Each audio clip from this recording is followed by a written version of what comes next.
Salute, salute, salute. Peace and power, peace and power, peace and power.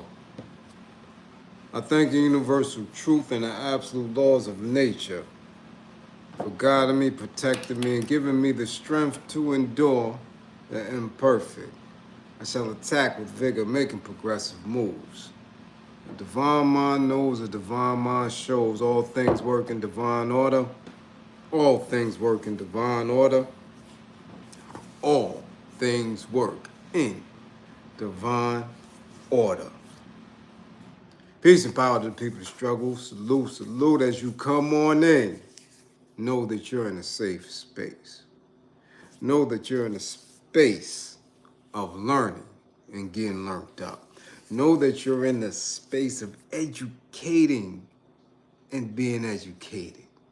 Know that you are in a space of conversation, comments and concerns, questions and answers, dialogue, knowledge, wisdom, and understanding, building and destroying, power and refinement.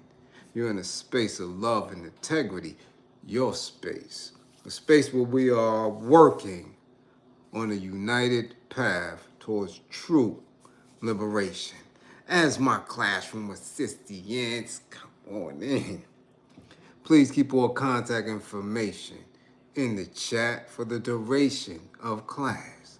Please keep all funding information in the chat for duration and throughout the class. Yes, funding tags, links, mail carriers, monograms, unions that are Western. Fund the war effort. If you or anybody you know is in need of anger management, please book an assessment. Don't wait till it's too late.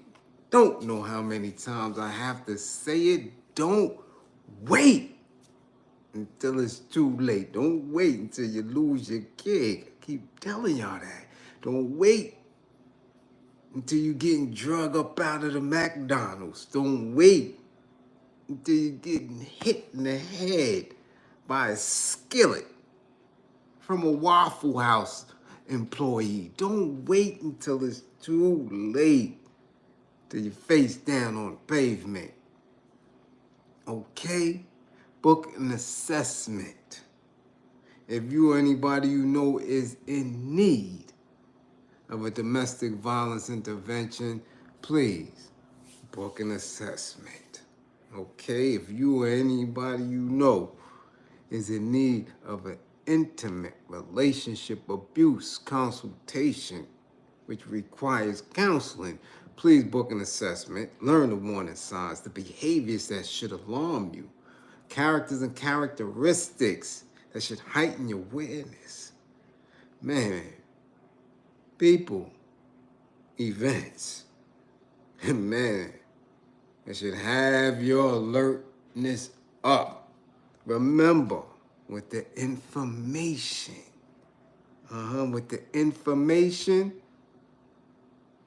the life that you save could be your own.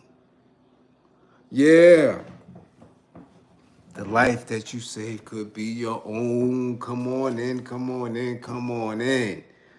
Yeah, we gotta get to it tonight. Some of the usual suspects and some of the usual topics.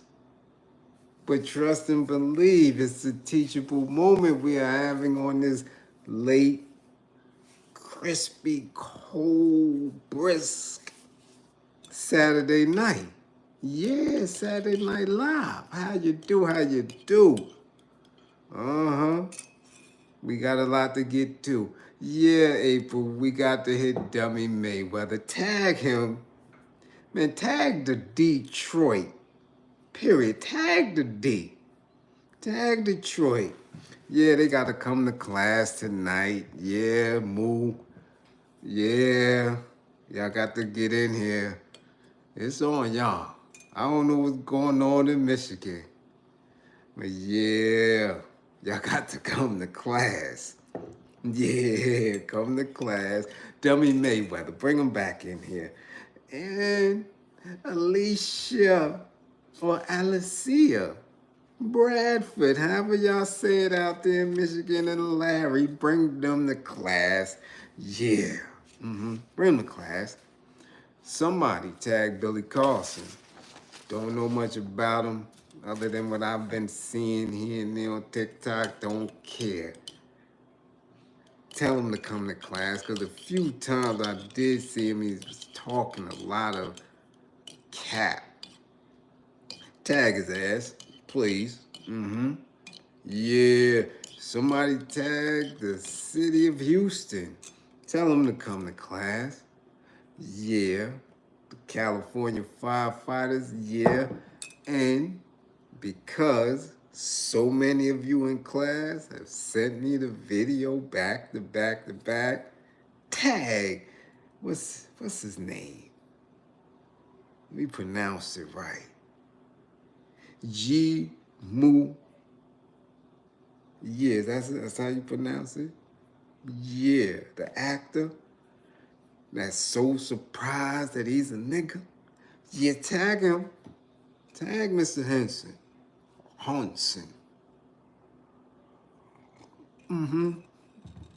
Yeah, tag him. Ooh, this is despicable. Yeah, and tag your classmates. We gotta see who's up in here. Chris Carter, much appreciation, but yeah, you in the 55 gang. Rebel. Oh, 55 gang gonna be in the house tonight. We see this already. Hold up, y'all. First in class, Mac J. St. Louis. Yes. Yes, salute. Yes, salute. Yeah, salute back. Hello, Terrell Williams, what's going on? Dust Fro, we see you. Lovely lady, hey. That's Beckles. We got London in the spot. We see you, Magic representing. Little Brett representing. Yes, Tierra the Younger is still up. Yeah, we see you. South Jersey in the spot. See, plays the sniper. Yes, Brown girl from Boston, Professor Drea. Yes, mental health specialist in the building. You arrived early for class, are we? Yeah, we see you. We see you. What's going on? Chop, what up, Chop? Cool KK. Carl Leaf Arnold. Yes, Ken Williams Bernie. What up, Bernadette? Philip Boone. Mark Hines. Maxwell Trucking LLC. Andrea Jones. We see you, Andrea. Knife, peace, Knife. Ooh, Marguerite McDonald Music. What's going on with you? We see you up for the late night. Yeah, you up in here. Philly. Threats. Chris, what's going on? We see you. Gene V. Pierre. What up? A-Wood, nah, A-Wood. Get them to class. Yeah, nah. Get them in here. Yeah. Bionic Prince. Uh-oh. Bravo. We see you. Yeah, we see you up in here. Who else? Who else up in here? Merklow. Hey, Coaster. We see you. Brooklyn Jewels. What up? Jeff Sparks in here. Shamalar, peace. Peace, almighty. GB. Jeff Sparks. April Brown. Educator. Get up in here. We see you. Big Red Shaolin, what's going on? We see you. Yeah, y'all. George Johnson. Kyla. Avery. 55. 55. Yeah. What's going on? Yeah. What up? Who else in class? We see y'all. Jean. Aline. Karim. Boom, we got the North Country. First responders in the spot. What's going on in Canada? We see you. Yeah, you early. You was mad at Barbara Williams. What's up?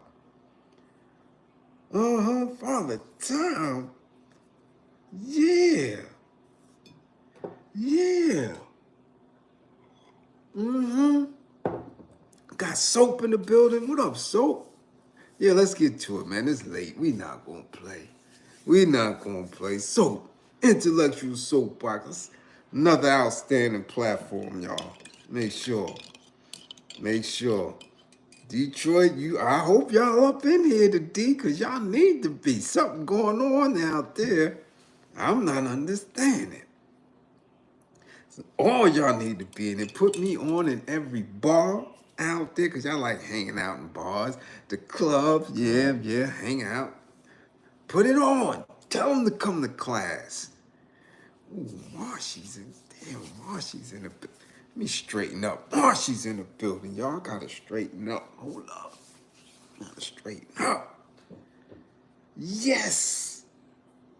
The super duper makeup artist extraordinaire. She know how to do it and get it all around your hair. Yeah! Marshy in the building. Let's get to it.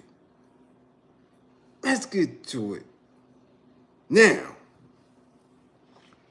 we would make Dummy May 1st. We would make Dummy May 1st because he's just a dummy. And I'm convinced they own his grippers. They own those grippers. Guarantee you that. We're not going to start with him because we have to get into this anger management piece. You know I am the hip hop anger management specialist.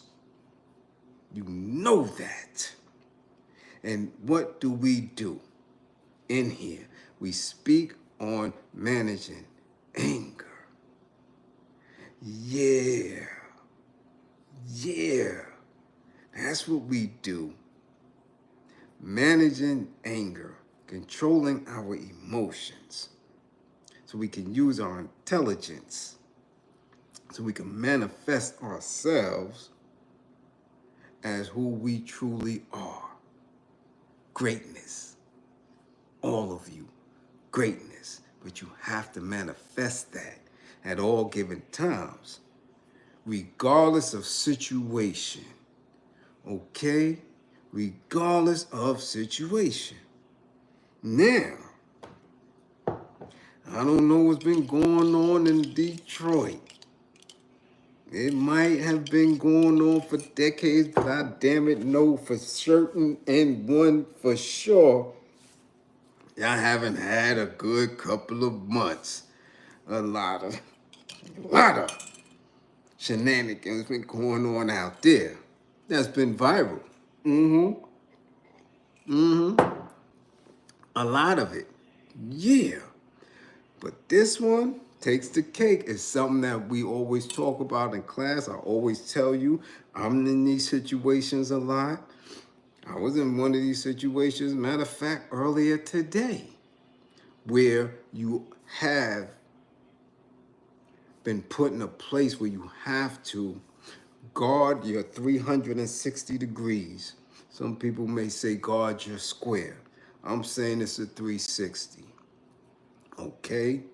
A circle. A sphere. Okay?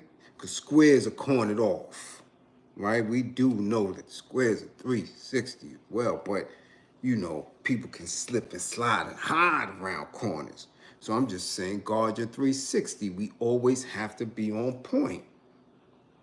Okay? Looking around and all that. Have your eyes on the back of your head. And in the era of confusion and catastrophe and new individuals into the country, into the states and the cities that are not accustomed to minding their spacing, right? Minding their spacing. And trust, it is just a habit for them. You understand? It's a habit. It's no fault. I remember when I first went into Germany, right?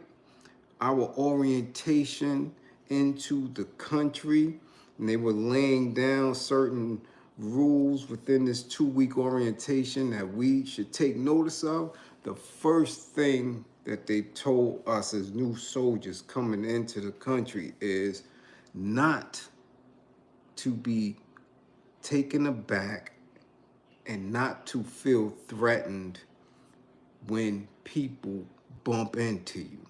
That's just something that they do in Germany. Their spacing is off, okay? And they specifically looked at me and said, New Yorkers, be mindful of this. It's not purposeful. It's not an attack. It's not them trying to punk you. This is just something that they do. Now, we have just made the first quarter of a century into this new millennium. And we have a plethora of people pouring into this country, okay, from all over. And we may have saw videos in the past of Pakistan and India and some of the countries on the continent and Korea, and you can see how they move, but to actually experience it is a different thing. So people nowadays, especially in NYC, man, you can't go into a Target, a gas station, man, a supermarket without people not understanding spacing. That's why I really enjoyed social distancing during the pandemic. Oh, I loved it. Because right before that, people were on top of each other for nothing. Like, you would literally have to put your shopping cart behind you to give you some distance. I mean, people be all up on your grippers in the store. I'm like, lady, I'm a grown ass man. You touch my grippers in this store, hey, don't blame me for what happens, okay? I'm a grown ass man. So you got to move back. And since they wouldn't, you have to take the initiative to move sometime. That's just what you have to do. Yeah, I'm telling you, people don't get the bumping up on, don't get the bump. Lady, don't get the bumping up on the man. I don't know. Yeah, you understand? So this can trigger people. People can be triggered.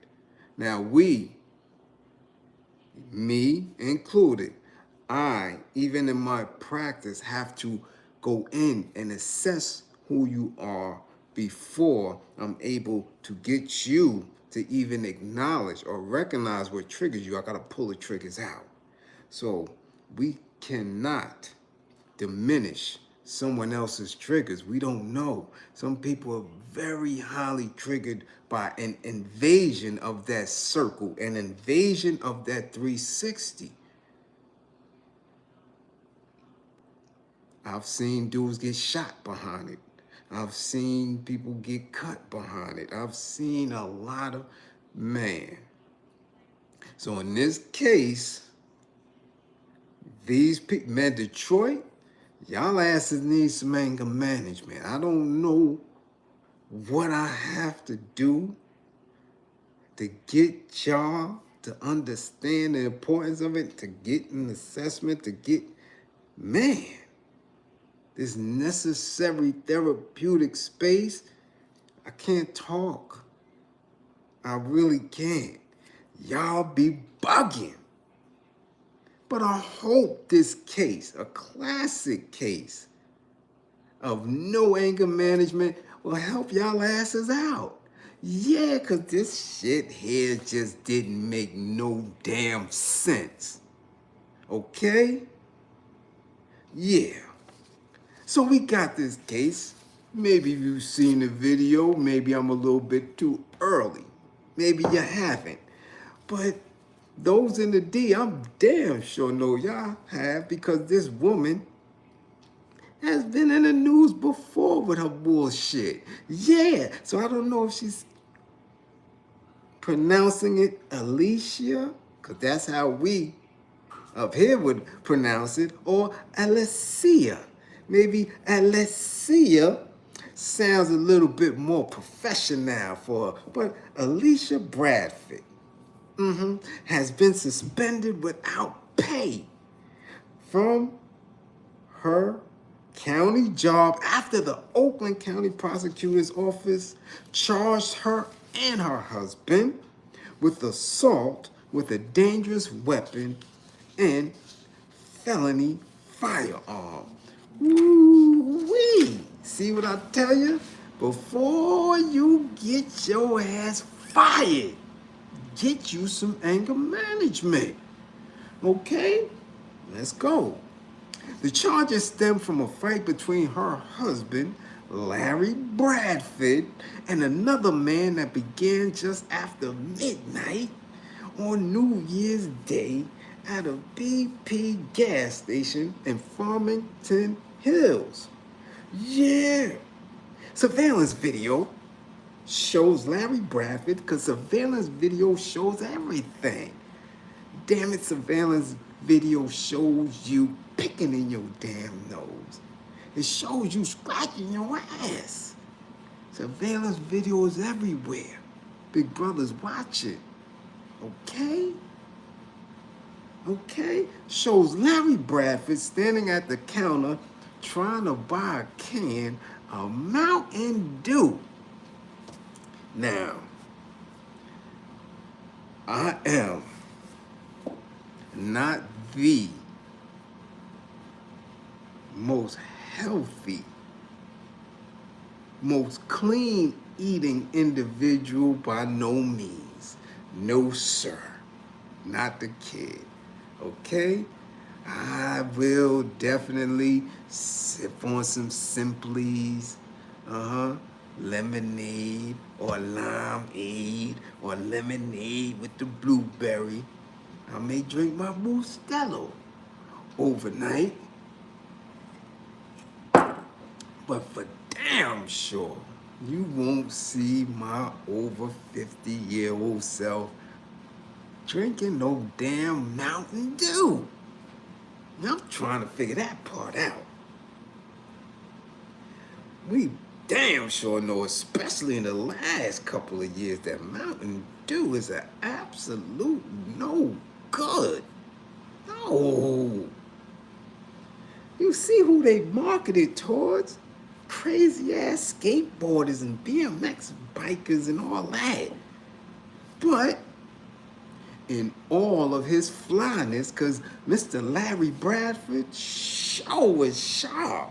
Ooh-wee.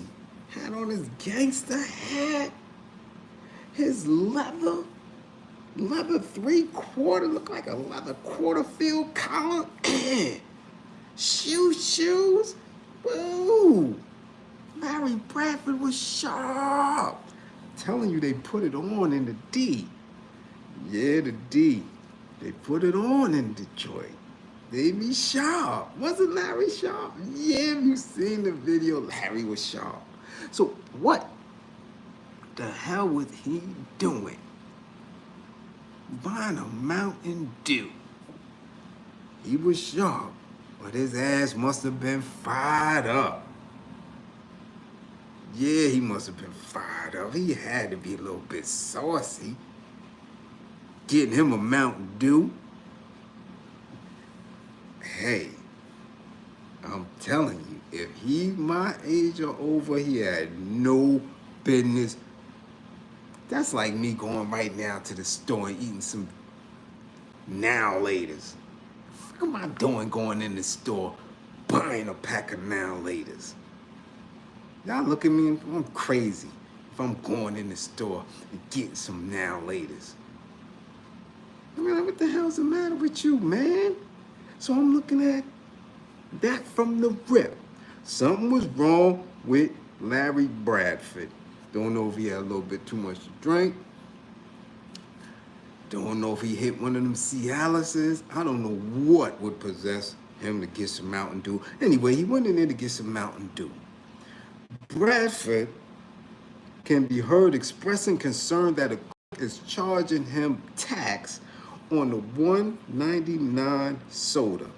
In fact, he was being charged a 10-cent bottle deposit fee. Now, I'm not buying no Mountain Dew, but I damn sure wouldn't be buying no Mountain Dew for no $1.99. No. $1.99 to get sugar? No.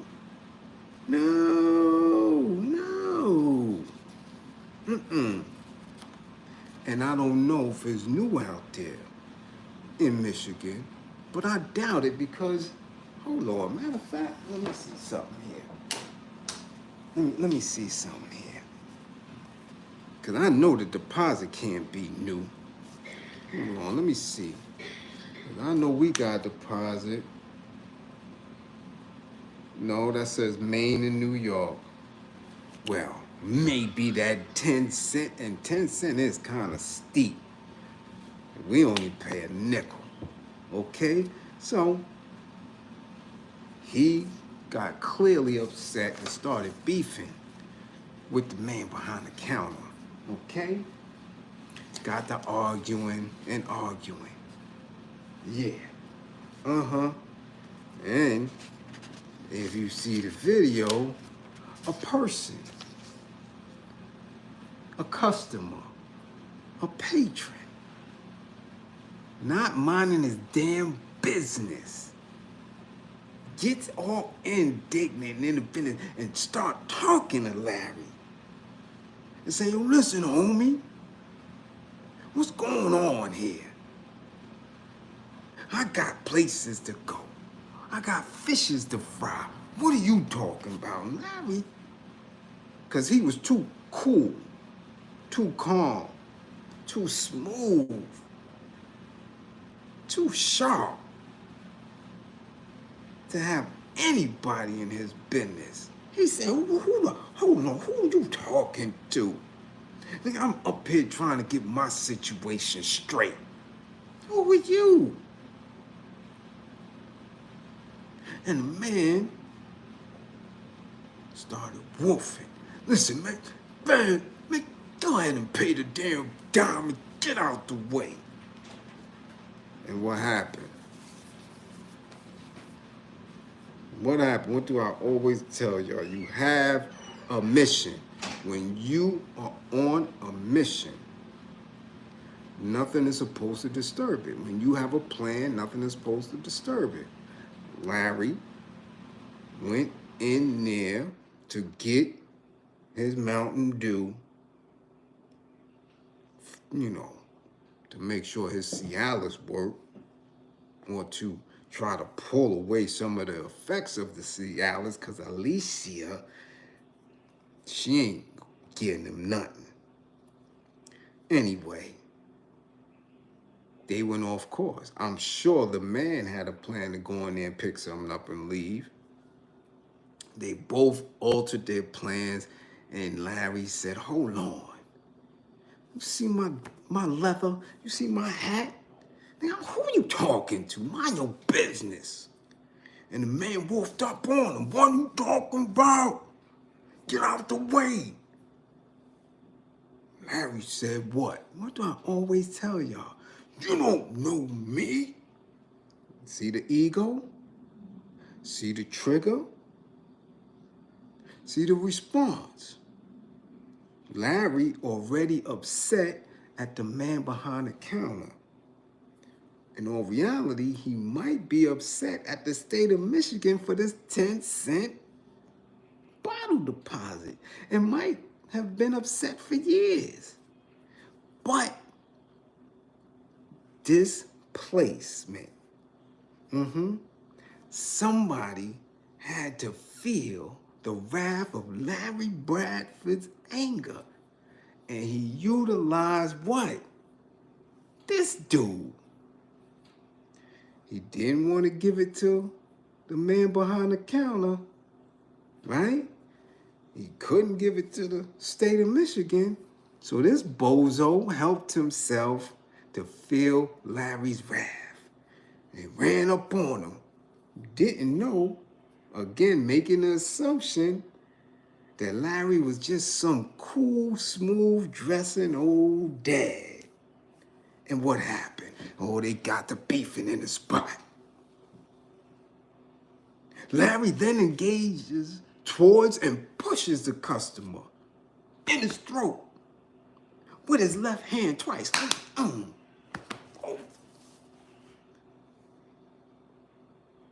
And it's on and popping now. The man goes at Larry. Larry pushes him again. Man tries to hook. Larry pushes him again. Show him that old school shuffle. Man kept trying to come. Larry kept doing it. Whoa, my coat. Hold up, man. Yo, my jacket. Get up off me. And then what happened? Huh? Then what happened? Larry gets him, scrapes him up, throws him around in the chips and shit. It's on. It's on in the spot. Yeah. Larry Browford with his shoes, smooth coat, and gangster hat handles homie. And then makes a beeline to the door. Get my gun. Goddamn, get my pistol. Whoa, shit real now. Homie done got scraped up. And Larry going to get that biscuit. Hey, goddamn, bring my pistol. Whoa, ran out. Now, homie ain't mind his business. See, he got second thoughts now. See, he might even been a classmate of y'all and said, damn, I ain't listening to Bliz, now I'm getting ready to get clapped. Just that quick. Larry went to get the biscuit. Came with the biscuit. Now what? Larry start talking that shit. Look, a physical struggle ensues. They are both seen pushing and pulling each other into merchandise racks, knocking down the chips and other products on the floor as they struggle. At one point, Bradford can be seen using a can of Mountain Dew. Motherfucker. Wowing. Okay, Larry Bradford would leave the store and return seconds later, holding a 9mm handgun and a peg pointed at the customer. Woo! Yeah, loaded. Bradford can be heard ordering the man, get on your knees and apologize. Get on your knees and apologize. Only thing, homie was already on his knees. And what'd he say? Man, I'd have killed you. I'd have give it to you. Anger way out of control. Enraged, talking about giving it to him. Now, shortly after that, what happens?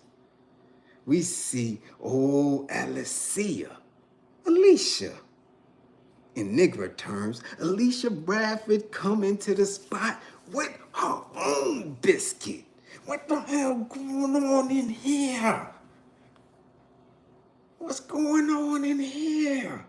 Damn it, I got gizzards on the stove. What's going on? Yeah. She's angry too. Triggered. Got her biscuit out. Knowing that Larry already had his biscuit out. Knowing that the situation was already under control. Bradford started asking her if her husband had been robbed. Did he rob you? What's going on? Did he rob you? Then she saw the customer. Yeah. Shove her husband out of the gas station. This is what she said now. Okay? Molly, much appreciation. Okay? Yeah, you seen it. Come on, get out of the way so I can see who else that was. Somebody else. Much appreciation for funding the war effort. Yeah, but this is what took place. Now, when a customer try to stand up and get up out of the chips and get up out of the cheese doodles and shit, because it was a wreck, she said, stay down there. And you can clearly see she had the ratchet. Stay down there. Huh? Don't you get up, you stay down there. Now, you hear Larry, several times said I should kill you. And his wife, Alicia, said I could do something to you. So now the man is scared to death. Man, I was shook watching the damn. I said, I hope they don't clap this man. Okay? I hope they don't clap him over this bullshit, because, yo, he looked like he messed up their evening. Either they was coming from somewhere and about to go home and do the grown folk boogie, or they wasn't. And they both was clearly mad. Man. Long story short, police arrive, assess the situation, and God damn it, Larry and Alicia ass is going to jail. Why? Because I don't care what you doing, what the laws are, you are supposed to be aware as a gun owner when there is an immediate threat and not. And once the police assess that after Larry done threw this man all in the chips and bust him in the head with the Mountain Dew and left, that's it. Fuck you coming back in the spot with the ratchet for? No. And you know what else, y'all? Once the shit get through and you work for the state or the city or the county, wherever you at, once you get arrested, once you get fingerprinted, your ass gets suspended. Yeah. Like I keep telling y'all, don't wait until it's too late. You know what? I bet y'all don't know. I bet y'all would love to know how much Alicia Bradford makes. Would you like to know? Would you like to know? Would you like to know how much she makes? In 2025 in Michigan, old pistol packing, biscuit holding Bradford, she just got suspended from $146,000 a year job. $146,000. That's how much she makes. Over a goddamn 10-cent bottle deposit. You tell me where that makes sense at. Tell me how that makes sense. As strapped for cash the people of Michigan are. Factories been gone. No type of economic stimulus anywhere. Flint, Michigan crisis. Athletes who represent the sports teams out there by name that don't put anything back into the community. Ha Davis, the only dude out there getting any kind of bread. You understand? You get suspended without pay from $146,000 job because Larry ass thought he was too sharp because Larry ass needed some Mountain Dew?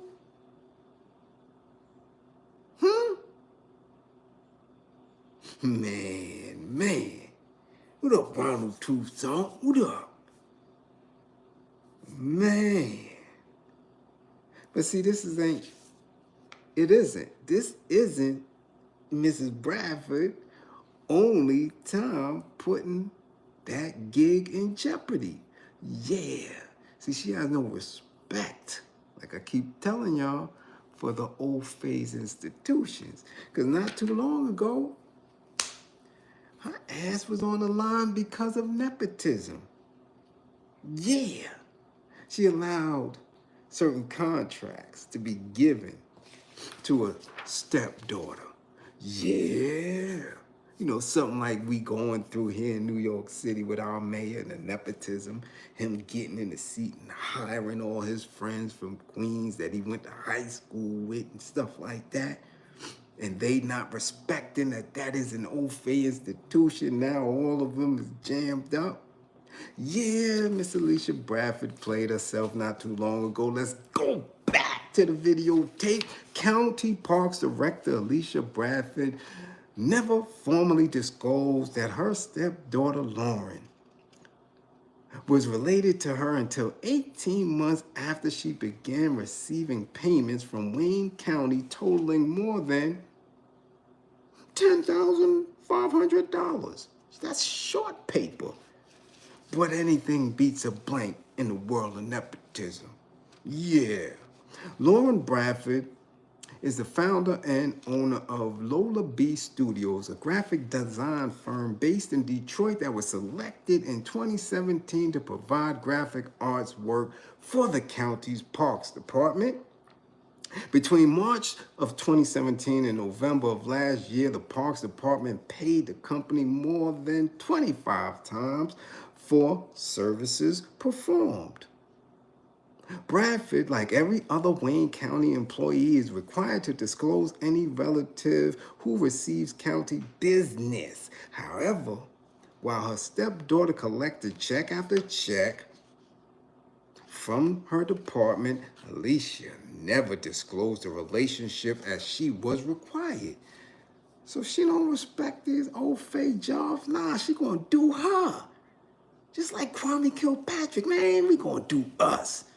They put us up in here, man, get that money. We gonna get this money, get these Rolexes, get these minks. Larry gonna get his leather and his shoes and his Mountain Dew. They don't respect it.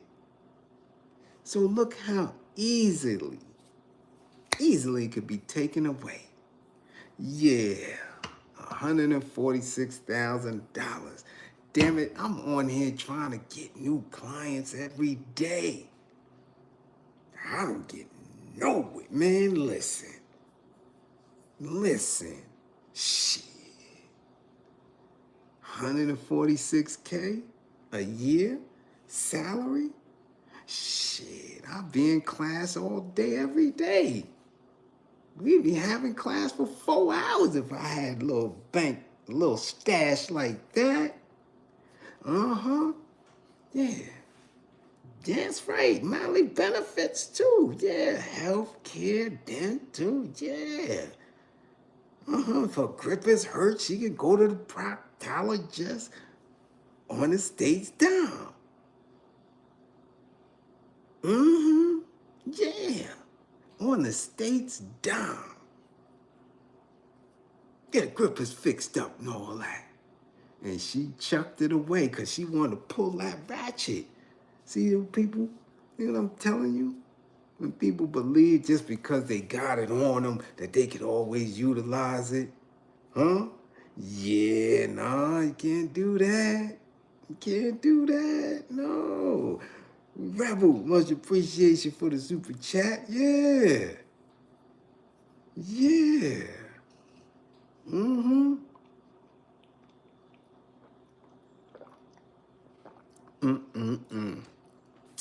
Ain't that something? Ain't that something? Yeah. Yeah. So, city of Detroit, man, listen. Y'all got some learning to do, man. Y'all better get into anger management.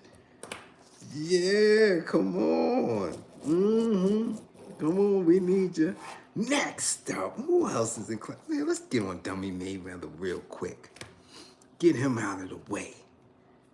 Because at this point, There is absolutely no disputing the fact that them bagel meisters own him. They own him, because it makes no sense for him to keep professing his love for them, for him to keep showing up and showing up with the same individual. You can see homie with the glasses is always there whispering in his ear, handling him. That's his handler. Because I don't know why this late in the game, this man is speaking to the children of Israel. What encouragement do they need? Why? Especially when he isn't and never will be the best public speaker. Oh no, he's about as articulate as a camel. Yeah. So now we see him in the next video that he's pushing. I don't get it. He's at some space speaking to a bunch of little Israeli girls, telling them, you're great. Yeah, be proud. You know, and a whole bunch of little fourth grade level sentences that I'm not even trying to listen to. I'm just looking at his stupid, dumb ass and saying, yo, yeah, stop. You are playing yourself. Because I never. No, I've seen once maybe that he's popped up. In a school with some black children. But at this point, for him to consistently be in their face, and they didn't pay him no mind. If it were a bunch of little or young boys in a yeshiva, they might have give a damn. But one thing that we all know is if there is a space where people talk negatively about us, it's their women, it's their young girls. And them young girls wasn't paying his black ass not any attention. Like, how dare you, little black boy, speak to us as if we need to hear encouragement from you. That's what they was doing. Giggling and being very dismissive. So he has to, at this point, if he has any sense, be embarrassed and humiliated. I haven't found anything that I've researched that could explain his actions. It makes no sense other than the fact that he is in debt. They own him. Yeah, because shit, I haven't seen him with his kids and family as much as I've seen him with the Israelis recently. It makes zero sense. You're with them, and if you're not with them, you're promoting the strip club. Come out to the booty club. Come out to the titty bar. That's it. I don't see no promotion of no fighters. I don't see no anything. Damn it, no book giveaway, no literacy training, no school being built, nothing. Nothing. At all. You, sir, are a dummy. Yeah. And they own you. They own him, y'all. That's it. That's it.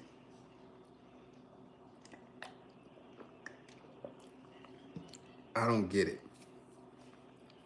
I've never seen anyone melanated be paraded through Israel and through Jewish people the way they doing him. They ain't even do Sammy Davis Jr. like that. And he said out his mouth, just like Amari Stoudemire, I'm Jewish. Just like Sean, I'm Jewish. And they don't get paraded through like that. You know, Mayweather been on the clock. Last 90 days, he been on the clock. Engagement after engagement. Function after function after function. Video after video. Yeah, man. Somebody got to that ass. I'm telling you.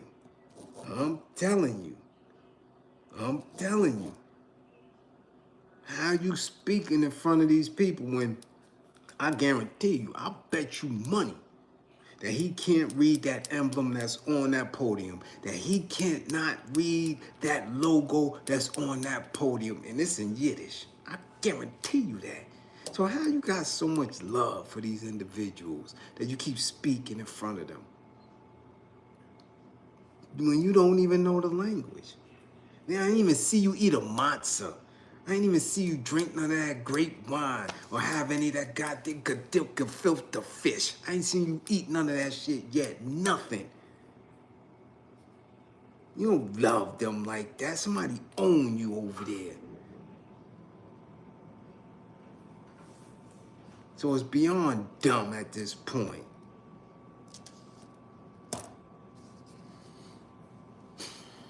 Did you say priest? He donated mad bread? He ain't donate, they extorted that.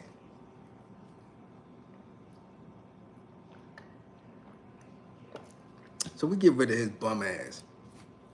You out of here. Pack him up, he gone. Now, I'm telling y'all right now, I don't know this Billy Carson dude. I don't. As much as I'm on here, as much as I'm in a space of educating and not fear-mongering, I never want y'all to ever become victims of the fear-mongerer. When you have true consciousness, when you are truly woke, you understand that you have nothing to fear. Nothing. You can be cautious in certain spaces. You have a heightened level of awareness in certain spaces, but you don't fear shit. Nothing. So I'm not here to fearmonger. Once I see something that could be a little sketchy and a little off, we're gonna investigate that shit. We're gonna make it make sense. And we're gonna find holes to poke in it, and we're gonna attack. We're not sitting back on our heels. That don't happen. Okay? So I'm not with the fear mongering. So I'm trying to figure out, you know, these individuals that people send these videos to me. I was totally clueless to whoever this dude was until a couple of months ago. I'm serious. Maybe not even a couple of months. Yeah, maybe exactly 2 months. I'm like, all of a sudden, people sending me, I'm like, who the hell is this dude? Go to one IG page, he got 1.5 million followers. Go to another one, he got 100,000 followers. Both pages is his because both of them got the same video up. Now, in this particular video, he's talking about the California fires and the convicts, the inmates that they have fighting these fires. Okay? Now, I know that for an absolute fact. We spoke about the shit a couple of classes ago. The thing that I didn't mention in class is that, you know, TV so trash now that for some reason during the pandemic I became a CBS watcher. I never watched CBS in all my years. I watched 60 Minutes growing up, and one thing I did as a teenager and a young adult was always watch Sunday morning. Because Sunday morning on CBS have these stories that are so amazing about these old faiths that it blows my mind. Lets me really know how much of a nigga I am in their eyes and in their world. They do some magnificent shit. Like, really. I have personal experience with some old faiths and look at them and be like, wow, you can do that? And then I get a double dose when we watch Sunday morning. I've seen people on Sunday morning make a living, okay, off of popcorn jewelry. Shit like that. Yeah, you like, y'all made a living doing that? The first time I seen goat yoga was on Sunday morning. Really? Y'all can make a living doing, you just got an idea of, hey, while we're practicing yoga, let's have some goats come and shit on people's back. Yeah, we can make a living doing that. But anyway, I don't want to go off too far. So Sundays, I watched CBS, and then during the pandemic, I got into God Friended Me. It was a little show that had a little run, and I was watching The Good Wife,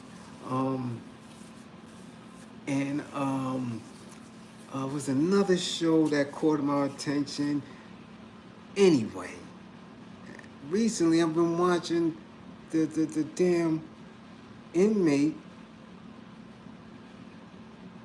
fire crew TV show with the old fave Bodie. He gets into more shit than a little bit. Yeah, dramatic. Fires everywhere, and he's thinking about love in a mix of a goddamn windstorm of a fire. And he saves the damn day. Convict inmate. But in these CBS shows, they sprinkle a lot of truth about policy and things. You know how they do on TV. So I know for an absolute fact that these programs have been around for a while. Now this Billy Carson dude went on there and created some piece of content that's saying he is almost absolute certain that these firefighters are not volunteers, that they don't want to be out there fighting the fires, and they're the first ones on the line, and the true firefighters who are old phase are on the back line. Okay? Now I'm like, what the fuck are you talking about, homie? But he says this in front of almost 2 million people. So now what does that do? That triggers you emotionally. So you believe that convicts is out there doing some shit they really don't want to do. Now when we spoke about it in class the other day, we spoke about the budget being cut from LA Fire Department. We didn't get into the space where they were saying that, remember, they was talking about the droughts, they was talking about water being pulled, they was talking about all this shit for like the last year and a half, and even T45 was saying, yo, they playing games out in Cali, they don't have enough water in certain situations, and them fires was popping off last year, the year before, building up for this shit. Anyway, old Billy Carson wanted to use that as a moment. Like the rest of these derelicts that y'all consistently allow to go viral and take up space in here. Okay? I don't know where these people come from, how they get to be entities in social media, but I for damn sure can make an educated guess that these are agents. They come from some lettered agency to distract people. Because damn, like I said, I give quality classes. Quality classes. Whole bunch of sound bites, and people are taking my shit and doing all type of beautiful re-edits of it, and we ain't viral yet. So I'm believing that these agents that are being allowed to express themselves and have their ideas just floating all throughout the damn dark and light web are agents. All of them. I don't care if their base is commercial rap or if their base is consciousness or intelligence or if they some political distractors. These people are agents, straight up. Makes no sense. If you hashtag anything, you should just be as viral as anybody else. But there's filters. There's filters. Trust and believe that. Anyway, let me get into this program so we can understand that it is voluntary. It is voluntary. It's like New York, when we are on those minimum security camps, when we were on specific work crews, right? That was a volunteer thing. You didn't have to go off of the facility grounds to work in one of those work camps. I was in one of those camps, Camp Gabriel's, way up, in upper west, no, Gabriel's is northern New York State. And we did everything from cleaning the firehouse, cleaning the schools in the summer when the students weren't there. You had work crews at the hospital. You had work crews cutting wood. We did all type of shit at that camp that were jobs that were held by residents up there. People who worked for the county, the city, or the state, but we was actually doing the work. I could refuse that at any time. At any time.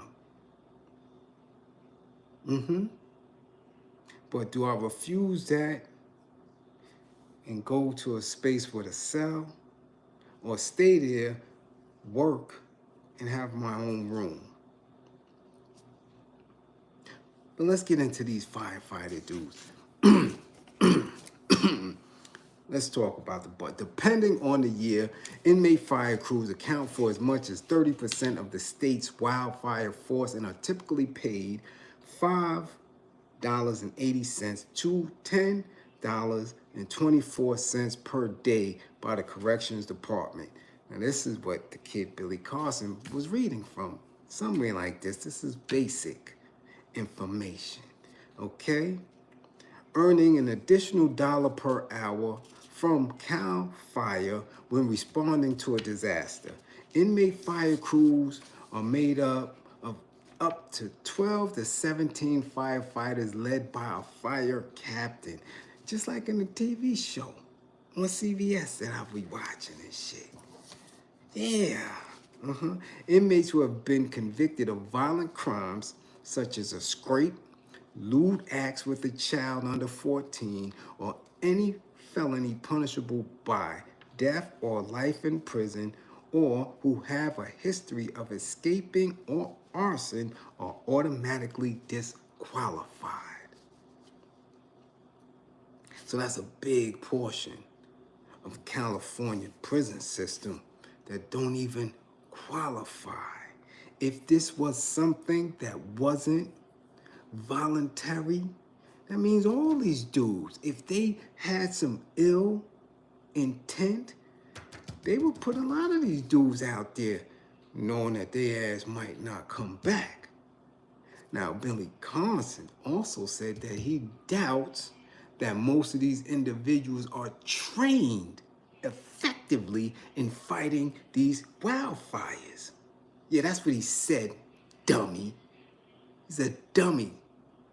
What individual who isn't properly trained would be out there?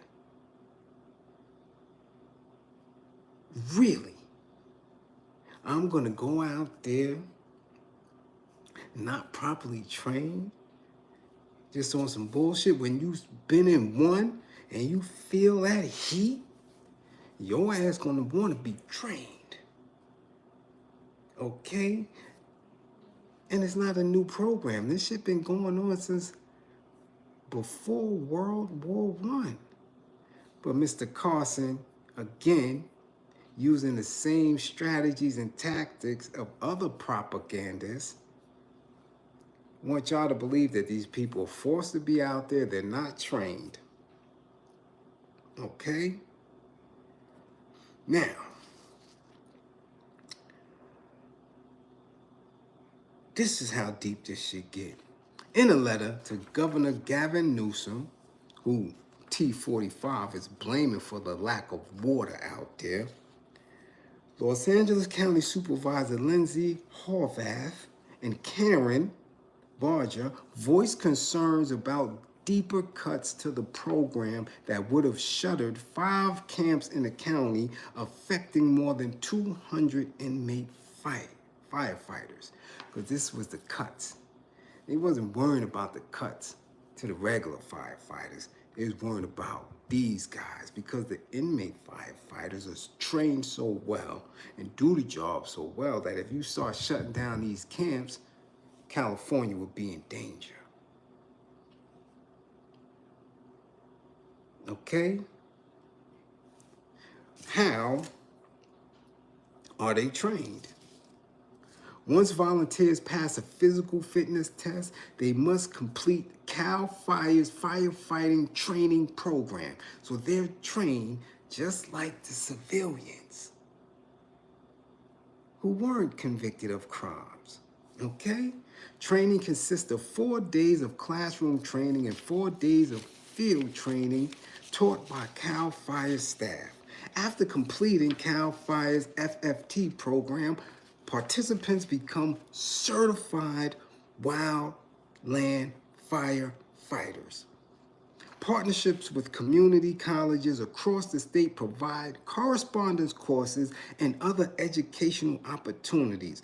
One example is Columbia's College Fire Science Certification course. Fire crew members can earn a certificate that transfers into credits to a 2 to 4 year college after release to continue their education. But this isn't voluntary. This isn't about somebody making an attempt to rehab themselves. You saying this isn't voluntary. Somebody who's never been locked up, I gotta assume that you don't know the pressures of being behind bars and having an opportunity to learn something and be something. You don't know that. He would rather have them sitting on a yard in California worrying about getting juked by some gang shit, scraped by Aryans, you worrying about your grippers and all that. You think that that's better. I don't know, Mr. Carson. Tell me, have you ever been incarcerated? Nah, your snitch ass wouldn't be. Nah, you wouldn't last in there. I guarantee you, you'll be on the fire crew. I guarantee you that. Your ass wouldn't last at all. You'd be on the fire crew fighting fires. I guarantee you that for the same $5.80 an hour. Well, hold on, let me not misquote that. $5.80 to $10.24 per day. Do you know some inmates in New York State don't get $10.24 for the month? For the month. Now, when asked, can they use that skill set and become a real, true firefighter? once they get out of jail? Yes, a felony conviction does not disqualify employment with CAL FIRE. Many former camp firefighters go on to gain employment with CAL FIRE, the United States Forest Service, and interagency hotshot crews. So these dudes could come home and get a job fighting fires. It ain't like me. They had me all upstate in Dannemora with a wood chipper. Got my lumberjack shit certificate, got the wood chipping certificate to come right back down to the project. Ain't no wood chipping shit was out here. The hell am I do with that? Buffing floors and shit. You know, buffing boss out here. They didn't have that in the 90s when I was up top. These dudes is coming home and they could be firefighters. I ain't come home, I couldn't be no wood chipper. I see that shit now, I'm like, damn. Now they dudes is doing the wood chipper shit and all that. CAL FIRE, California Conservation Corps, and CDR, in partnership with the Anti-Recidivism Coalition, developed an 18-month enhanced firefighter training and certification program at the Ventura Training Center located in Ventura County. This trains formerly incarcerated people on parole who have recently been part of the trained firefighting workforce housed in fire camps or institutional firehouses operated by CAL FIRE. These dudes receive additional rehabilitation and job training skills to help be more successful after completion of the program. Come on now. And they get entry-level jobs with the local, state, and federal firefighting agencies. Now, who's being forced to be out there?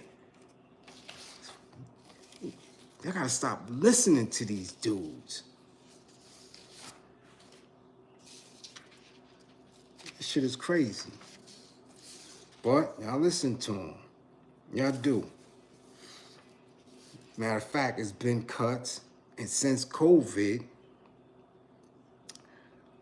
the prison reform bills and COVID pandemic have shrunk the pool of inmates eligible to attend the camps. So now they losing people. They're losing people. My whole thing is, why are you so concerned about dudes that's fighting fires that's locked up? You don't know what none of these dudes did to get locked up. You don't know what rehabilitation programs are in the state of California, if any. Most of them dudes do 10, 15, 20 years banging. Excuse me, no rehab. Take their ass out there and fight a fire. Go ahead. But see, dudes come on social media to cap.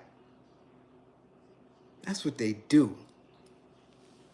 That's what they do. And I truly don't know who the hell they be talking to, because they not talking to us. We solution-based. I don't care what they do up in there. Go ahead. Get something. They need to do something.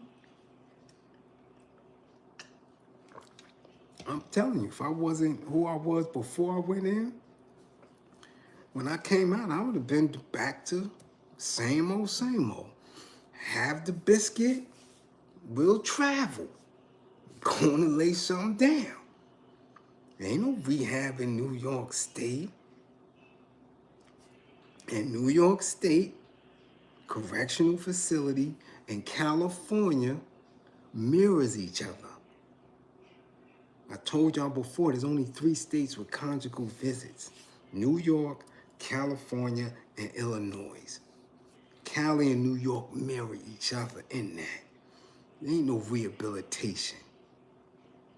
And I had to make the decision to be responsible for my actions that got me there and say, you know what? All right, enough is enough. This ain't who I am, what I want to be. Let me get back to studying my shit and being disciplined and getting home and doing what I got to do. That's simple. New York State wasn't giving me shit. They'll let you lay up under a bunk for damn near whatever amount of time you got. Y'all think it's dudes that go up there and play in their own butt for 10 years and come home. You know, dudes that get high all 10, 20 years and come home. You know, there's nothing to force a rehabilitation in there at all. So if California found a way, and these dudes are doing what they doing and possibly saving lives, who the hell is Billy Carson to talk some stupid shit? Get these fake dumbass niggas out your face. Clown. Straight clown. All right, before we go, who's next, man? I don't even be watching the thumbnail. You know? Let me see. Who's next? Oh, yeah. Thank you, JoJo. Oh, yeah. Y'all mans. That's who. Yeah. Yeah. Y'all mans. Everybody felt the ways. A whole lot of y'all felt the ways. And I'm trying to figure out why. Maybe y'all could be more engaging in the chat and tell me why. I gave a damn about what? Help me pronounce this bozo name. Jamon Hinsu, that's his name, Jamon Hinsu. That's his name? I ain't like his ass since people try to play me for him.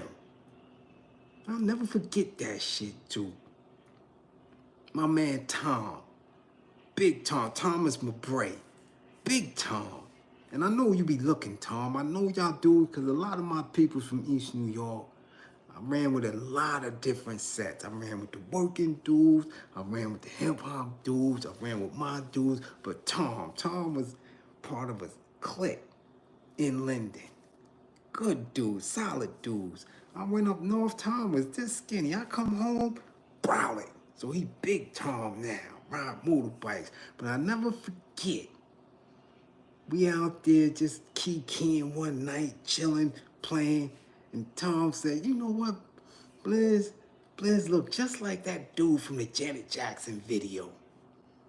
And that shit stuck. Niggas laughed they ass off for years. You know how jokes run in town. Years. Talking about love I never do and all that shit. Niggas like, yo, that's Bliz in the video. And these are silly dudes. You can't get mad at them. So I ain't like that motherfucker since then. Nobody don't give a damn about him. And shit, she rubbing his damn head. And I just happened to be bald at the time. So Tom, it's shit for you. Yeah. Tom and Sav and Rodney and that whole clique. Giggled their assholes laughing. Ah, yo, Bliz and Janet Jackson video. Ha ha ha. So I wasn't feeling him since then. Yeah. Anyway, y'all kept sending me this video and I wouldn't listen to it. Cause I'm like, what is he talking about? He looking all doe-eyed and sad and shit. So then I had to, because one of my classroom assistants sent it to me. So I said, well, let me see what this shit is about. He crying broke. He's struggling for bread. He has been underpaid as an actor. And I'm like, so what? So what? I said, hold on. This dude got to be crazy. I'm underpaid as an actor, and there's definitely racism in the industry. Whoop-de-doo. You didn't know that? You didn't know that. Well, I I was nominated for a Golden Globe, and the Oscars ignored me. They didn't ignore you. You 2 shades darker than me. Ain't nobody ignoring you. At all. At all. You're not ignored. They didn't give a damn. Straight up. They don't give a damn. So you surprised, sir? You surprised that they treated you like a nigga? Huh? You surprised that they treated you like a nigga? Why is that so surprising? Why? You shocked? You thought you was who? OJ? Floyd? Y'all got that? Y'all suffer from that same disease? Homie, I don't care who you thought you was, what you was nominated for. Excuse me, sir. You are a nigger to those folks. I'm a nigger to those folks. I don't care what you think you are. That's who you are, homeboy. That's who I am to them. Now, y'all in class may call me teach, professor, unc. Yeah. And none of them call me none of that shit. When they look at me, they see an uppity, radical nigga. I will never be in their spaces and think that they see me as anything other than that. And none of y'all better not do it neither. Y'all get fooled and thinking these people think of you anything other than that. Y'all must be crazy. Y'all surprised, y'all shocked, y'all making this video go viral? Cause he broke? Yeah, he broke. Cause he was underpaid. But I tell y'all about trying to value yourself in a white institution. What? You ran to the movies to see it cause he was in it? You ran to a TV show to see him? Tell me what movie you said, oh shit, homie in it, and you ran to get a ticket.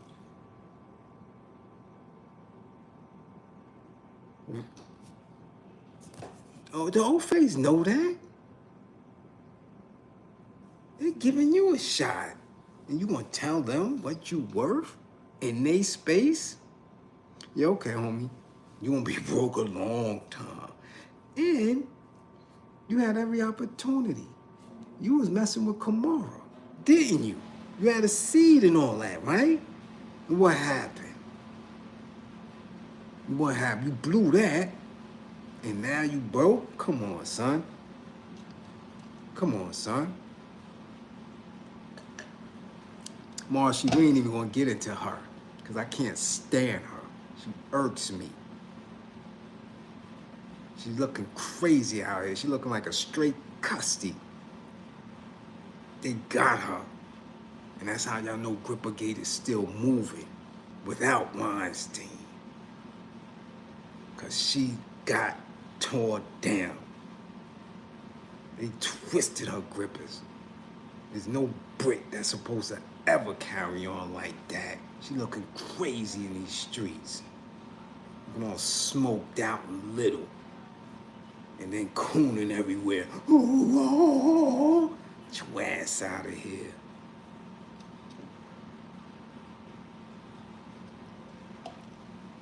Oh, so goddamn wicked. She looked wicked.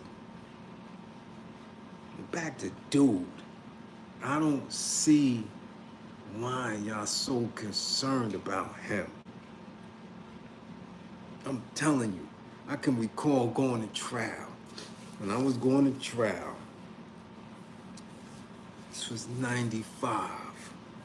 So Martin was in full effect. Martin was that show. And when I went to court on Thursdays, yo, I would be sick, trying to get back to the building just so I could see Martin. And there ain't no VCRs on Rikers Island. You ain't taping nothing. You dig? The VCRs was just for movies and all that. You wasn't taping it, so when you missed Martin, you missed it. Simple as that. And I'm like, damn, I hope Batman and Robin come with the bus so I could get back and get out of the damn receiving room so I could get back to the house so I could watch Martin. Damn trial. I don't care about that. They're about to give me forever. I want to see Martin. Come on, once a week. You miss it, you miss it. You done off. Okay? We wasn't thinking about no DVRs and all that shit back then. You missed the show, you missed it. Okay? All right? Nobody was trying to get back to the cell to see no Jamon Hinsu. He ain't had no lines going out the damn movie theater. Sit down. Talking about, oh, yo, we going to see him in the movie. So where does he get this value from? Where? And y'all surprised he broke? Wait till y'all see what's coming the next couple of months. Your favorite actor done lost their crib out there in that fire. Okay? Things that I keep telling y'all not to stress over because you trying to live your entire life to be that, and in a second, that shit is wiped out. You know they got mansions out there that was worth 35 million, 20 million, 10 million, gone, up in flames, wow, out of here. And some of them people ain't have fire insurance. Then that little rap boy, what was his name, DDG, didn't he say he not even sure if he had fire insurance? So his whole crib is out of here? Keep telling y'all shit. You value things, you're gonna be hurting. You value title and position in the old faith world, you're gonna be hurting. You live your life trying to be successful in these spaces, reality's gonna humble you. You seek value in yourself by what you know up here and how many people you help. All that other shit is man-made. It don't mean nothing. And when it go up in flames, and you sitting there with the sad grippers, I don't have no empathy for that. Just that simple. It's just that simple. What are you doing for the next person? What are you doing for the next individual? How can you reverse this uneasy, evil, dumbness that we are living through? How do you shift that energy? How do you teach the babies? What is your duty as a civilized person? You value in things, you're going to be hurt. You're going to suffer that minute time that it feels good, gone in a flash. Steve Kerr lost his crib. Billy Crystal lost his crib. People losing their whole crib, whole life gone. What have you done for others? That shit don't go up in flames. When I give people therapy in the therapeutic space, when I get them to feel good about themselves, that shit is forever. I'm not giving them nothing. I ain't giving them no watch. I ain't giving them no trinket. Giving them knowledge of self.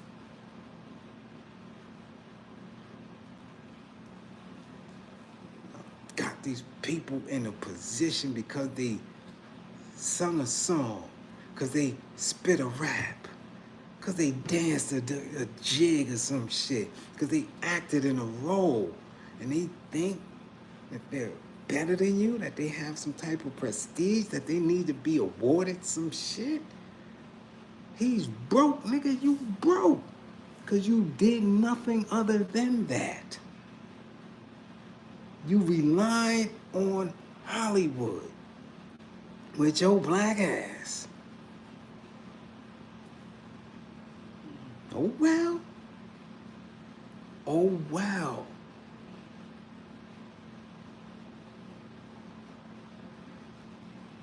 And that's my take on it.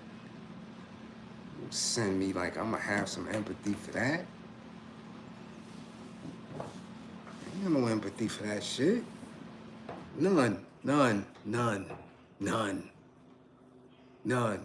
Because in that climb that they go to be the Oscar winner, to learn how to be a thespian, to act, to cry on cue, love scenes, making jokes of conscious people and all that, they are code switching to be around them old face. When the shit happened, it happened to you, homie. All that shit had nothing to do with us. We benefit not. I ain't benefit from that $20 million mansion you got. Nope, not once. So when it's gone, it's gone. Word, they underpaid you, word? How much? Oh, instead of $5 million for the flick, they gave you $2 million. That $2 million ain't come to the hood at all. Give a fuck about none of that. Y'all athletes, none of that shit. None of it. That shit don't come back. There's no trickle down. So let him take his sad ass somewhere else. Mr. Hansu and all that. Mr. Great Thespian that is supposed to be, you know, getting better payment after he's been on the casting couch. Yeah, okay. Cry me a river, homie. Have you any understudies? Have you opened an acting school in Brooklyn, New York? Have you opened an acting school where you're from? Have you brought any children through to get some bread out of the industry? But you can't do that because you know it's Grippergate in there. You would be scared to be called the T word. You know, the rush hour stuff, right? So y'all don't do shit for us. Why should we be concerned? I'm not concerned. You tell that the homie that was interviewing you, he give a damn about that shit. I don't care about that. Ask Kamora to give you some bread. Yeah. Yeah, she seems to be trying to get enough out of Russell. Tell her to give you some bread, homie. You gotta see the two with her, right? Go get that.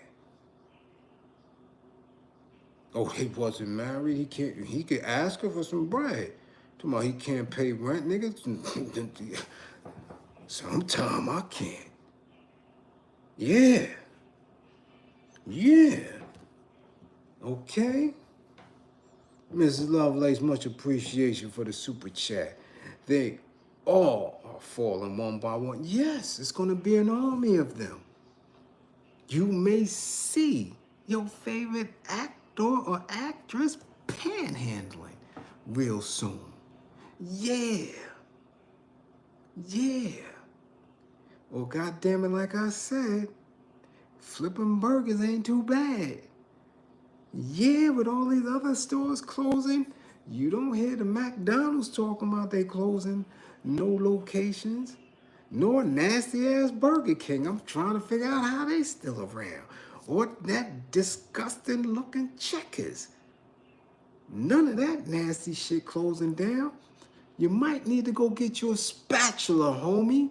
Why you ain't get a job? Get you a jobby job. Go get you a buffing boss. Just like Martin had. Yeah. Buffing boss. Buff this. Yeah. Get you a buffing boss, homie. What you on social media for? What are we gonna do? I don't have a studio.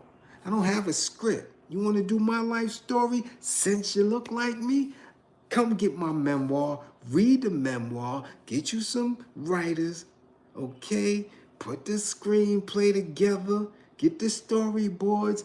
My life story is the shit, homie. You might get an Oscar for it. Yeah, but that's all I can do. Other than that, get your ass on the fries. Go to McDowell's or something. Get up out of our face with that bullshit. What is this? Y'all send me this shit. Like I don't have anything else better to talk about.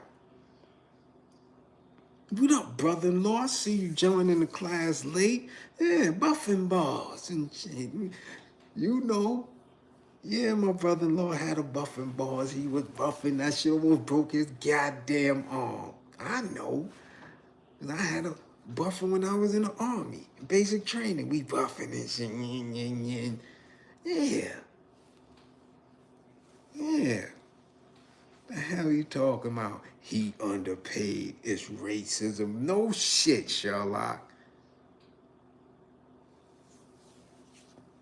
It's racism in Hollywood. Man, please.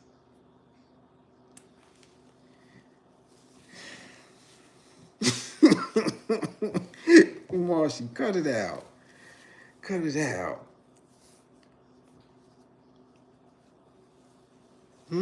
Yeah, KD, yeah, you know what it is. You know how they did us in the army.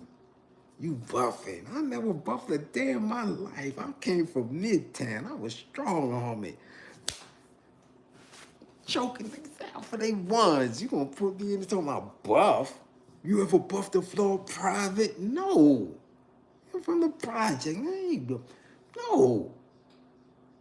You gotta learn how to handle a buffer private. You gotta learn how to handle a buffer private. You gotta be easy with it private. Got it. I got it. That shit right out the damn barracks. That shit. Come on. Then you wanna smoke me out. Get on the floor, private. Get them push-ups. You making me do push-ups because I don't know how to buff? Nigga, I wasn't buffing. I was getting money. Yeah, come on. Tell your man to go get him a buffing boss, man. Ain't no shame in that. He don't want to work. He won't work at Hollywood. He don't want to work. You could go anywhere. He could go anywhere. He can't get a gig. You can't. He could have got reality TV. He could have did some Flavor Flav shit and been somebody foofy or some damn body. You want to sit up here and have a viral moment and think ain't nobody gonna check that? My class send me everything, damn it. I'm gonna tell you, I don't give a damn about that. That ain't no dilemma. Go get you a job, homie. Get you some commercials. Get in the commercial with Vivica and Ice-T. You can sell some goddamn car insurance. You know, I was nominated for a Golden Globe. Niggas, get your ass over and do a commercial. What you talking about?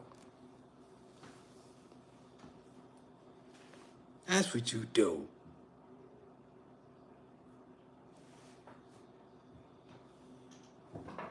This is wildin' right here, man. Wildin'. Him and Sharon Stone, nigga, go, y'all be foofy somewhere. You can't do, you can make something happen. You can make something happen. You been in the business that long, make it happen, nigga. We out here struggling on social media. Now, I ain't got 15,000 subscribers. What you talking about? You can't, they ignored me for the Oscar. You ain't do shit. They ignored you. You see how long it took Denzel to get? Hey, you ain't Denzel. No, sir. You ain't Sam Jackson. No, sir. You none of them. Them dudes was rocking. You ain't Morgan Freeman. You none of them dudes that got an Oscar or nominated for the Oscar. Chadwick, none of them. You talking about you out of work. Out of here. You could have been a villain for Tyler Perry some damn where and got you a little check. It's hard to make ends meet. You could have went doing that Tyler Perry, getting your grippers and get you a little. You could have been a super villain for him. You couldn't get nobody. Nobody would have gave you a job. You couldn't come and been on CSI, nothing. Nothing. L can't even act. He on CSI. You couldn't do that. You couldn't do nothing. You couldn't get on the Equalizer with Latifah? Nothing? No, you just want to be Hollywood. You just want movies. Nigga, you could have took Tyrese's bum-ass spot. Anything. Fast and Furious 19. You could have did something. Now you sitting here telling us, yeah, they ignored me. It's racism in Hollywood. Yeah, nigga, so yeah. It is. Okay, now what? So you just gonna sit there and go broke?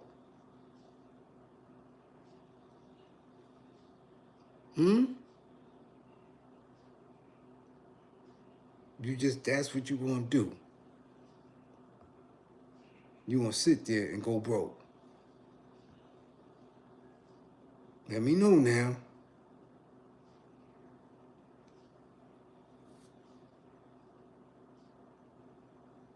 Come on. Love and hip hop, something. You couldn't do something? Come on. I'm not trying to hear that. I ain't trying to hear that. Nigga, you could have been on Top Boy or something. You got a British accent. You could have been on Gangs of London. You could have did something. Who the hell is your agent? I want to hear that shit.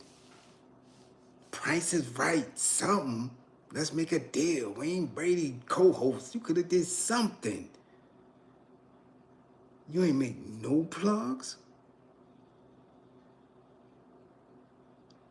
Damn it, shit. You could have won the same damn Dash. He'd have gave you a role. Right? He got the company. He got the business. Then he just put Phase on Love and some shit. You could have been over there with them. They'd have gave you a check.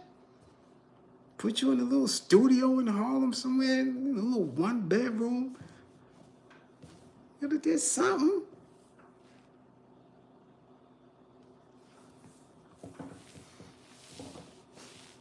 Stay be capping. Don't send it to me. Don't send it to me, because I don't have no patience for none of that shit. I could have been here talking about the Frantz Fanon. Could have been here talking about Brick. I could have been here talking about any of that. Y'all got me here talking about this love I'll never do without you ass. Get that shit out of here.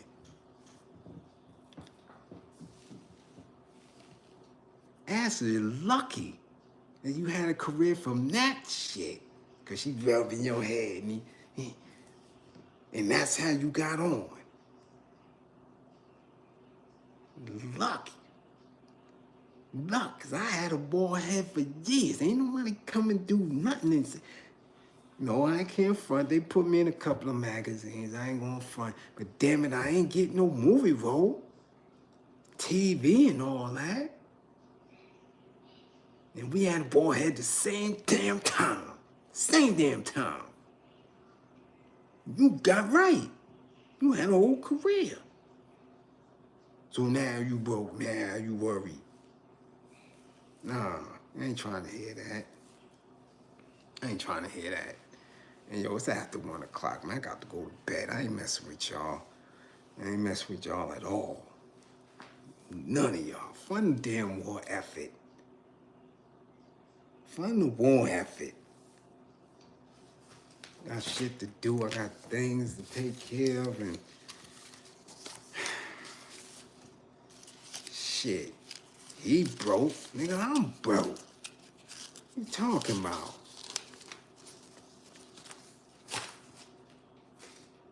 How old is the kid from Kamora? That kid might have a gig for him. The hell? Still taking care of mother. Guarantee you she ain't taking care of her. They got it. Hell you talking about? I mean, hard to make ends meet. What do you think? What do you think? Oh, you thought you wasn't a nigga. You surprised, huh? Yeah, when that shit hit you, it hit you. Don't it? When it hit you, don't it? Yeah. Uh-huh. What's the matter? You got to the store, you couldn't get that Grey Poupon? Huh? You couldn't get that brioche bread. You had to go get the regular bread. Yeah, dude, we eat regular bread out here. You couldn't get the brioche, huh? You had to put that shit back. You ain't get no croissant. Now you broke. Get your ass out of here. Yeah, truffles and all that shit they be eating. Out of here.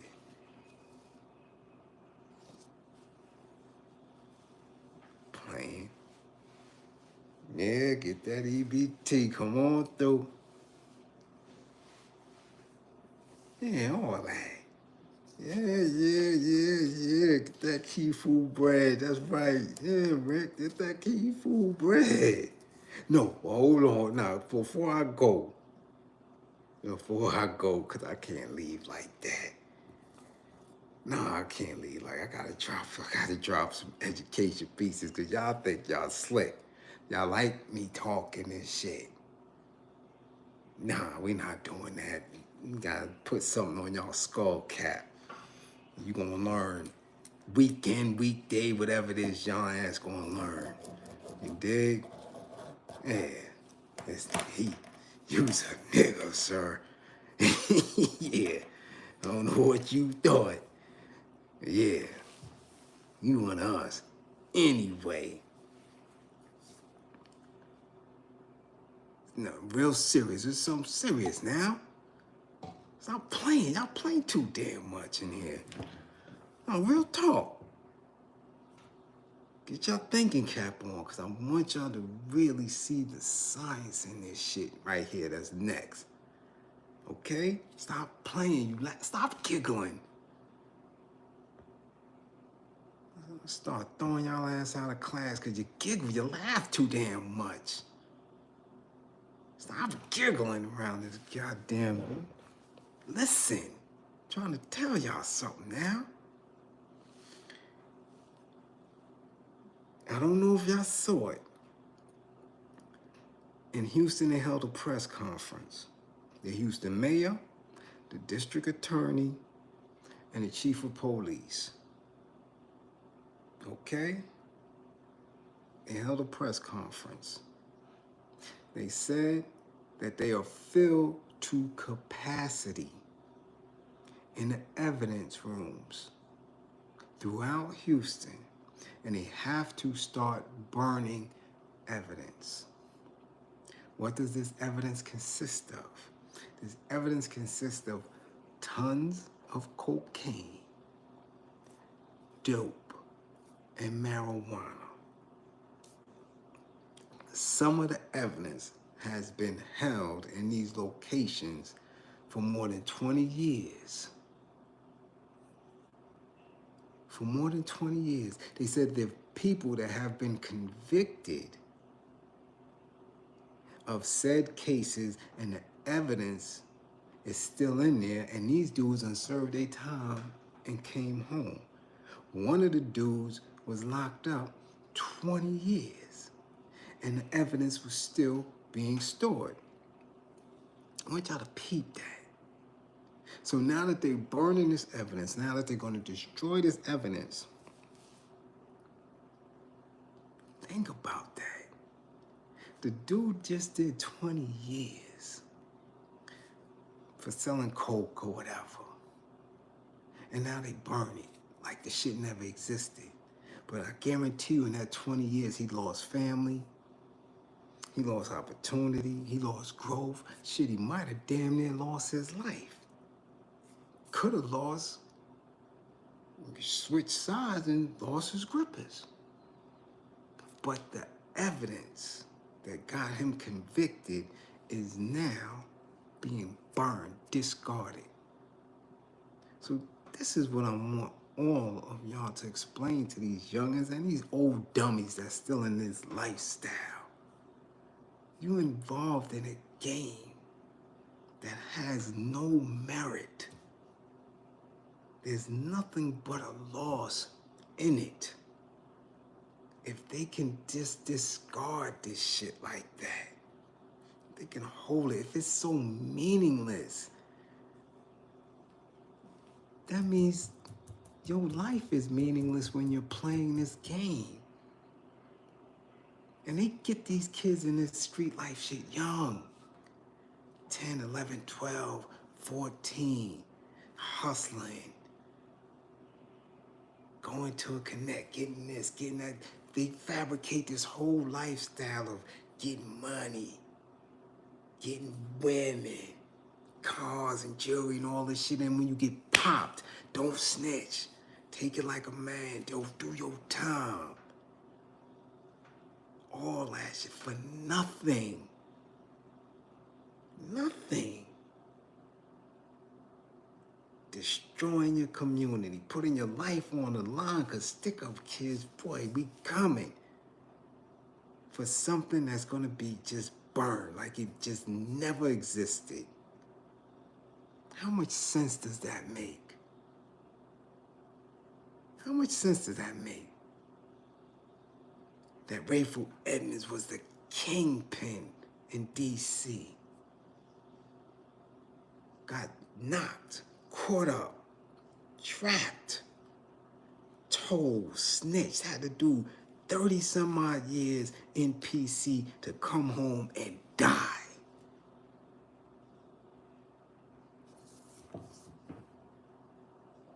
This is the lifestyle that these rappers keep pushing. This is the lifestyle that niggas come home from jail and keep pushing. Shit is meaningless. There's no substance in it. The only tangible things in it is death and jail. Hurt in the community. Those are the only things tangible. Everything else loses value. The car loses value. The jewelry loses value. Them stank-ass, smelly-ass thoughts lose value.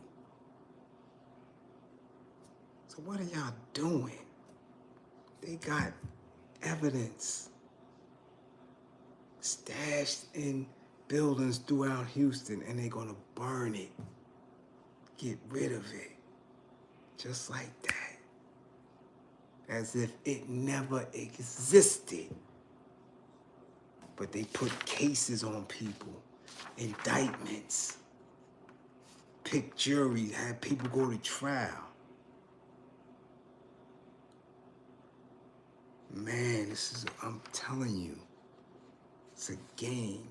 You have no other option at this point other than being woke and conscious and working towards our liberation. You don't. No other option.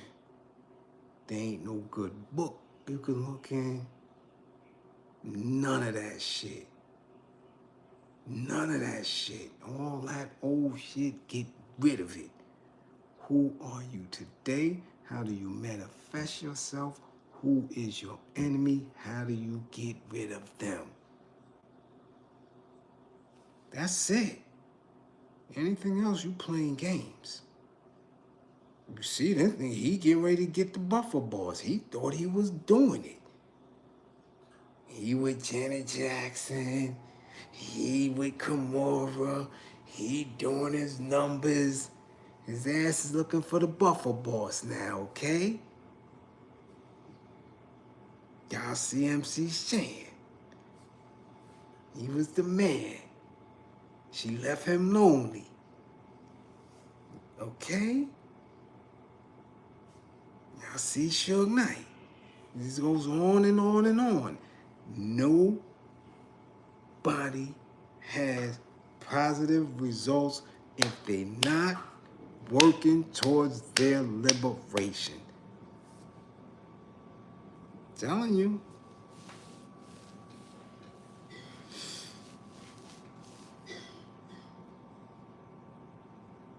It's the only option. Acknowledge yourself, love yourself, manifest yourself. All that other shit is play. Straight like that. Straight like that. All right? Nah, we ain't under no privilege like them. Hell no. Hell no. No. Tell him to forget that, or her. Forget that. We don't have nowhere near that privilege. You crazy? That ain't happening. At all. At all. Trust that. Trust that. Obama could have never did what Trump did. His ass would be in jail. First president ever in jail cell. They would have had Obama ass like this and Michelle on a visit. Wearing the smallest skirt she could wear, spreading it and sitting at the edge of the table so he could get a little feel. That's would have been old Barry, old Barack Obama if he'd have did the shit Trump did. We will never have the same amount of privilege. Are you crazy? What we get is opportunity. And the minute your ass acts stupid, you see. You see. All you have to do is be very concrete when you're having these type of discussions with cousins and family members, okay? If we had the same amount of privilege, the DA in Maryland, what's her little pretty ass name? Because I forgot. She lost her whole shit. Find a white DA, female, to match that same type of energy. Find it. What's her name? Marilyn Mosby, right? Find a white DA that was treated like her. You won't. You won't. Nowhere. Okay? I'll give you example after example after example. Black folk don't have privilege. They get graced with opportunity. Very big difference. Very big difference. Okay? Yeah. Michelle would have been on a visit. Mm-hmm. Yeah. On a visit. Yeah. Making sure she got the right size clothing, making sure she got the right size boots, taking the shanks out and all that shit. Obama would have been getting stripped on the go back and shit. Come in his little packages from the visit. Yeah. T-45 out here doing it. Doing it. Popping shit. Yeah, I'm getting ready to take Canada. Yeah, that ain't the Gulf of Mexico. That shit gonna be the Gulf of America. We doing it right now. Popping shit.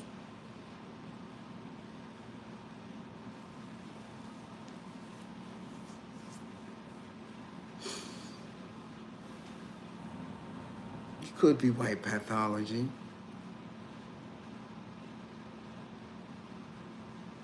Of some type of psychosis. I don't even, these, at this point, they're not beings to me. I don't know what the hell they are.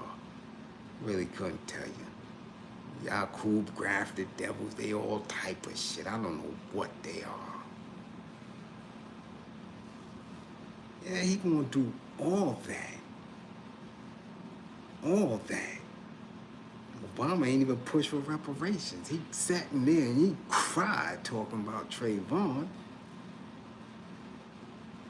Bust a tear.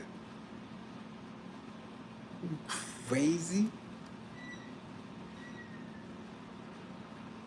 He bust a tear like a biatch. He ain't have no executive order. He ain't even send, because they all, I don't care who they are, they president, they all got hit teams. He ain't even send nobody to smash. The Zimmerman still running around somewhere. You crazy? T-45 would have sent something right at their head. Right at his head. If that was one of his peoples. See what he did with Kyle Rittenhouse, right? Come on, man. Don't ever think we are privileged and in the same space. No, that don't happen. That don't happen. Somebody giving you an opportunity is different from having something already established and understood. And that's why I watch that Sunday morning shit. Because that's showing you white privilege. You want a story? Do you want story time with Bliz real quick? Real quick before I go. Okay? Because y'all think y'all be getting shit for free and all that and just milking my brain and all that. And yeah. Ain't kicking in no snaps for the petrol and all that shit. I gotta go MC8 on y'all ass. Niggas ain't got no snaps for the petrol, never. Anyway, story time. Now, y'all know my other half is an educator extraordinaire. So I've been around. I've been around a lot of spaces. I know a lot of people. And politically, me, I've been on several campaigns and been around a lot of people. Now, I knew, because I haven't seen him in a while, I don't know what he's doing, but I knew a very bright, sharp, young Ofe. Sharp dude. Went through all of the stages of education. You hear me?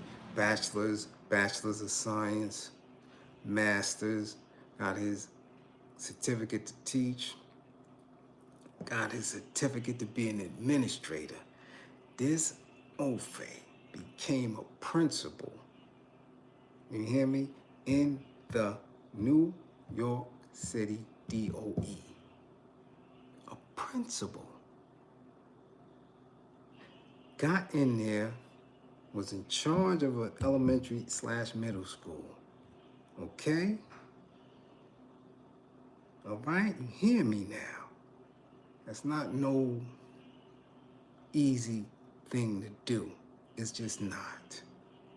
And in that, about year 3 or 4, he decided, I don't want to do this no more.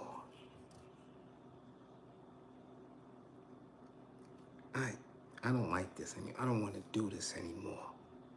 I'm going to leave. I'm going to resign. I'm going to put my papers in, and I'm moving.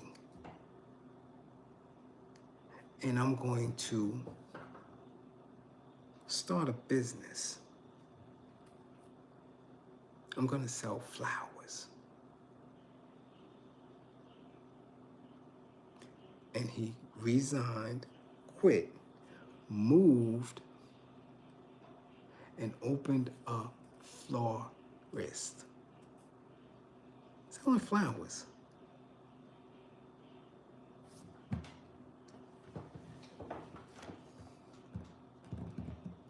You leave a guaranteed career, pension, benefits. You just leave it to go sell flowers. He's doing it and been doing it. That's white privilege. I dare one of y'all. Yeah, I've been on too long. This shit tell me I gotta reconnect and all that shit. I don't know. Anyway, classroom assistants, much appreciation for holding it down. Much appreciation for holding it down. Okay? To those who funded the war effort, salute, much appreciation to you. To those who didn't, yeah, I know who you are. Don't think I don't. Much appreciation for coming through. All the new subscribers, this is how we do. Yeah, this is the class for your ass. My truckers, keep trucking. Drive safely. If you're tired, pull your ass over. Get the cat shit out your eyes. Okay? If you're a model, make sure you washing your grippers. Damn it. If you need some makeup, man, go get Marshy. Yeah. Get it done right. Professional like. Okay? And if you're ready for liberation, stay on. Stay on course. Don't believe in me, believe in my belief in you. All things work in divine order. Believe in you. Keep your eyes clear and your ears.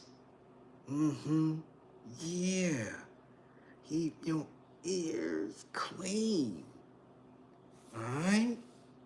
Come back to class with all 10 fingers and 10 toes. That's what you do. All 10 fingers and 10 toes. We got this. Keep plotting. Keep plotting. Every single day, you're plotting. Okay? Every single minute that passes that your enemy doesn't have you locked up or under the gun, yeah, you're winning. You're winning. Fuck that credit score and all that shit don't mean nothing. You're winning. Put that bottle down, get your ass in the gym. You're winning. You gotta keep plotting. You're a soldier, nothing else. All right? And I'll see y'all when I see y'all. And tell your man to go get a job. Ain't nothing wrong with buffing floors. Tell him to get a job. And 55 gang, get your